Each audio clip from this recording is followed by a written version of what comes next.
Get on the train before it leaves the station. The truth train is coming, gonna run them down. Well, run it looks like Scotland's trying to go for its independence again. There, man, could get interesting.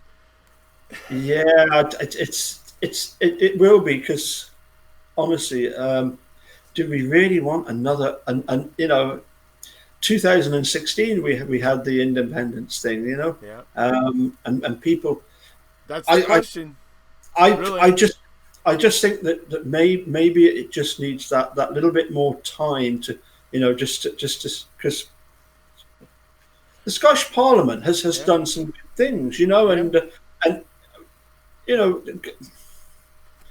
it might take a generation. I think the reason they lost the vote the last time was because concerns over things like defence and financial things, and once that generation are gone, I hate to say it, but they've grown old, they've moved on. You get new people coming on, new fresh ideas that then make, that are more open to the change. Right. That's what I'm saying, and I get that. But then again, honestly, I don't know if Scotland should leave the UK.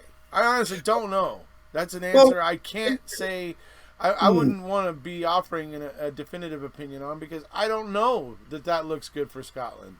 I would want whatever it is to look good for Scotland. I would want it to be in favor of Scotland, so that Scotland's, so that it improves the way of life in Scotland and not the opposite. So when it comes down to it, I don't know. But what I see is that it's going to be forced because of the current climate going on in Westminster. I can't blame the Scots if they decide they're fed up with that crap and they decide they want to get out. I can't blame them. But I'm still not saying if it's right. If it's right for them to leave or wrong for them to leave, I'm just saying they're being pushed. And they're being told, "Oh no, you're being ridiculous," and then being pushed and pushed and pushed. It's going to lead to a powder keg situation. I mean, as long as it's going to continue to be handled the way it's currently being handled, I don't know that the decision is going to end up getting made rationally. That's that's the thing that is concerning me. I don't know if this is a fair analogy or not, but if for example, Wisconsin suddenly decided they'd had enough of being part of the United States and decided to set themselves up as a separate country, and there was say 49-50% of the population of Wisconsin voted in favor of staying, and the same amount voted on leaving. My question there would be that Wisconsin leaving the United States would have an impact on the whole of the United States. So shouldn't the whole of the United States have a say in Wisconsin deciding that they want to become a separate country? I don't know. I mean, I don't even know if we're arguing apples to apples and oranges. I know. I'm not sure, but I don't know if it's a fair analogy. But I mean, here I'll give you, I don't know, a rough answer off the top of my head. I mean, number one, we're 50 states, so honestly, losing Wisconsin means, maybe we might have to pay a few cents more per pound for cheese. I mean, it's like it wouldn't be the end of the world. So I think it might be different in that way. Obviously, right now the UK is very dependent on the oil off of the coast of Scotland, and so they don't want to see Scotland leave the Union, or I'm sorry, not the Union. They don't want to see Scotland leave the UK because obviously those resources are important. So for me, there's a lot of thorny issues here that I don't know. Like I said, the careless government I see happening in Westminster at the moment is concerning. I don't give a damn what your political views are. If you're acting like a child and stamping out of the room because somebody you don't like what they have to say stood up, you're a child, and you're pissing in the face of democracy. If you were going to throw a fit today, then you should never have bothered coming into the chamber. You know what I mean? It's like You're grown. You're grown adults at this point. You listen to what the person has to say. You may not agree with it, but you listen to it, and you give that person the dignity of that is according to their position and that they have reached, because they are representing people within the kingdom. You know what I mean? Maybe not be a lot of people. I know Scotland has a very small population. We don't have to go over that. But the point is that they are representing some people.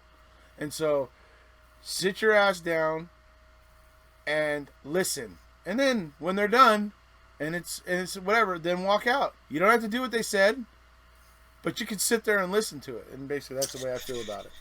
Yeah, I think well, I've just written it down. It's just open disgrace, and I mean, I can't expect. I wouldn't want to put up with that kind of crap. I would find that offensive if it were me. Yeah, what I would say though is that, you know, when it comes to this idea of independence, nobody knows what would happen. Everybody can say, well, this would happen. And you know, forgive me for my skepticism, but do all politicians actually deliver what they say they're going to deliver once they're elected? I don't think so.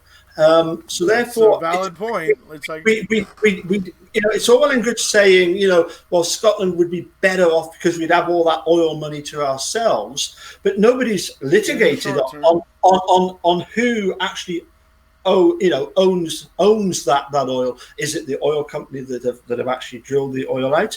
I know for a fact that up in Shetland, for example, when I went there 6 years ago, I remember speaking to a councillor that was telling me that, you know, the Shetlanders, they've been very sensible. They have ring fenced oil revenue to the tune where they've got something like £1 billion put aside for, as they call it, a rainy day. You know, and that makes sense. But, you know, we don't know. It's all in good politicians saying, well, you know, the financial situation would be that, but are people willing to risk it? Yeah, I understand your concerns. I agree with you that people should question. People should look into the facts on this. They should make informed decisions about this. I believe qualified and competent economists should be brought in to comment on this and say, okay, yes, if it was to break up, the UK were to break up, you know, we did our inventory and this is the way we see it. Scotland would be in this situation. Britain and Ireland would be in this situation. This is kind of what it would look like, so that people could then look at it and decide and go, okay, what would be best? Would it work out better if it happened? If the separation happened, would Scotland be happier, and would Ireland and Britain be happier, and Wales be happier split up? Maybe they would. Probably not. But maybe. I mean, let's bring in the qualified people to look at it and make those kinds of, you know, qualified, you know, observations and calculations and really see what it looks like and make an informed decision about it. Not just going off half-cocked because of some childish, even though it bothers me and I will not stop talking about it, but let's not go off half-cocked because of some childish politicians in Parliament. It's a difficult one. I mean, the thing is, you've got the situation where the UK joined the European Union. I remember a while back we had a vote on good stuff on fresh from Manitoc's finest. You know, we had a vote on joining the euro, I believe, didn't we? I'm sure we did. I'm sure we had an election to decide whether we wanted to you know, get rid of the pound in favour of the euro. And that of course was not the case, you know. Mm-hmm. So look, I agree. I agree with you. Sharon, you've got these figures, but we don't know. We don't know these things, do we? You know, it's you know, we just don't know what would happen. And that's why, as I say, you know, Britain joined the European Union, and now they've decided after. Is it 40 years or more that, you know, that it hasn't really been the wonderful thing that we thought it was going to be. I must admit I'm a skeptic, right? Yeah. I have yet to come across a politician that Yeah. isn't in it themselves. Yeah, and I agree with you. I mean, I'm not saying to trust your politicians either. That's not what I'm saying, but our politicians are there to represent a certain portion of the population and everything. And so, for me, for the democratic process to work properly, for it to be respected, for people to have faith in it, right? I mean, the fundamentals of democracy and liberty and freedom are very delicate things, folks. I know we kind of grow up thinking like there who could ever question those things. But the problem is that sometimes things happen. And liberty is a very precious thing, but what liberty means, liberty you got to understand what liberty is. It means in accepting a certain amount of responsibility as a citizen and getting involved and not just sitting by and letting life happen to you or whatever, but getting involved and trying to make things better in your community and those sort of things, and being involved and taking an interest. That's what liberty's about, so that we can enjoy the freedom.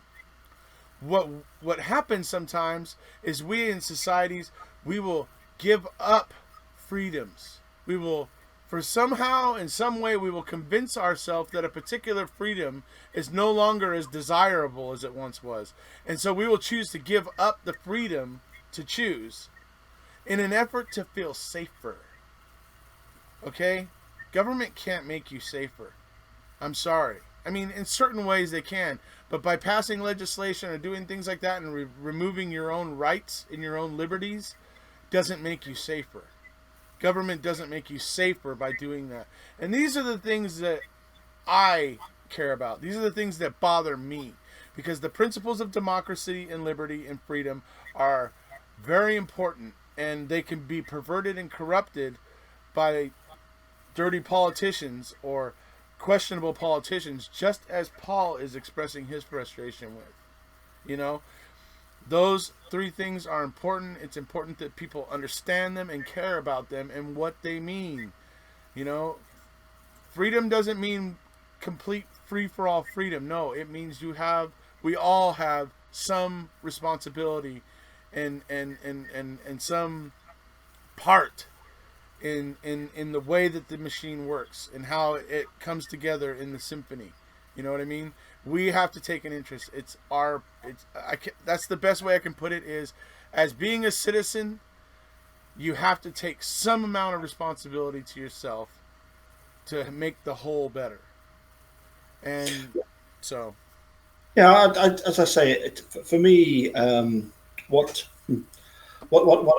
I think sometimes is a problem is that, and I can quite see it, that you've got a Scottish Parliament, you've got a UK Parliament, you've got a European Parliament, you've got all these levels of bureaucracy, and it would be nice if there was none of that, you know, and it was local people taking care of local issues.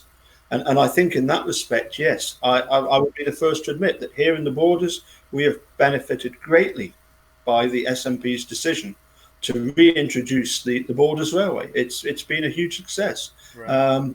But yes, I think, you know, it's a case of, yeah, let's see a track record of that kind of success, and then I think, yes, you know, at some point in the future that there will be another independence referendum. Yeah. But I can't see it happening very soon.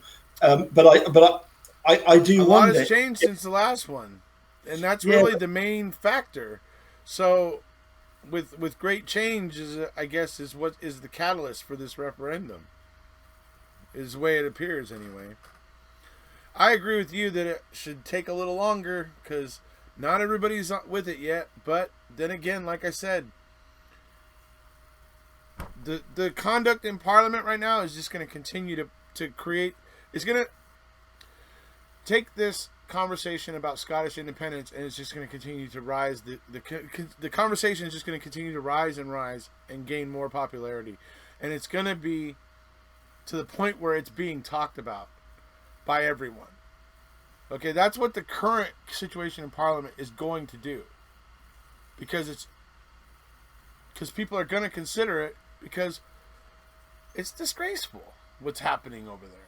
Personally, I mean, seeing what are supposed to be grown, responsible men and women acting in that way is childish and shameful. And I can't blame the Scots if they decide they don't want to put up with it. If they have a vote and decide that it is just not acceptable, I can't fault them for that. I mean, those politicians that are acting that way right now should grow up. Grow up and stop fueling this fire. If you're worried Scotland's going to leave, grow up and stop fueling the fire. That's it. All right. I don't know. That's my best advice to the Tories. Okay, listen, you go and enjoy your beer. Could we replicate a little bit of Two Ronnies? A little bit of Two Runners? Two Ronnies. Two Ronnies. Ronnie Corbett and Ronnie Barker, when they finished, the one guy, one of the fellows, always used to say, it's goodbye for me. So I want you to say, it's goodbye for me. It's goodbye for me. And it's goodbye from him. Bye-bye. Bye, folks. If you haven't already, please See you later. subscribe. Bye We'll see ya. Cheers.